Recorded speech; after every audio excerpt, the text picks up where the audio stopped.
সুপ্রভাত। আমি পৌলমী দাস। কবিগুরু রবীন্দ্রনাথ ঠাকুর আমাদের মনের ঠাকুর, আমাদের প্রাণের ঠাকুর। তার সৃষ্টি, তার রচনা আমাদের প্রাণে সারা জাগায়, তাই নয়, আমাদের বিস্মিতও করে। তার লেখনীর ঝর্ণাধারায় স্নাত হয়নি এমন বাঙালি খুঁজে পাওয়া দুষ্করই নয়, অসম্ভব। কিন্তু কেমন ছিল এই রবীন্দ্রনাথের ছেলেবেলা?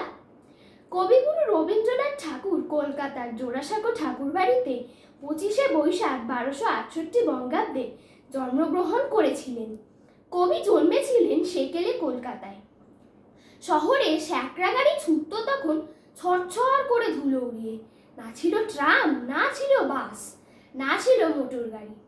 কবির ছেলেবেলা কেটেছে চাকরভৃত্যদের মধ্যে। কবির স্কুলে যাওয়ার মন ছিল না মোটেই।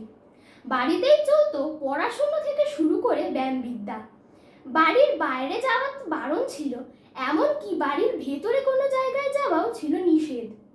সন্ধ্যাবেলায় মাস্টার মশাইয়ের সামনে পড়তে বসলে হাই উঠত, তারপর আসতো ঘুম, তারপর চলতো চোখ রগড়ানি। মাস্টার মশাই বারবার তার অন্য ছাত্রের প্রশংসা করতেন। সেই ছাত্রটি ছিল সোনার টুকরো, পড়ায় তার আশ্চর্য মন, ঘুম পেলে চোখে নস্যি ঘষে। আর রবীন্দ্রনাথ সব ছেলেদের মধ্যে সবচেয়ে মূর্খ। এইসব বলে তার ঘুম আটকে রাখা যেত না। শেষমেশ রাত্রি 9টা বাজলে ঘুমে ঢুলু ঢুলু চোখ নিয়ে ছুটি পেতেন। নমস্কার।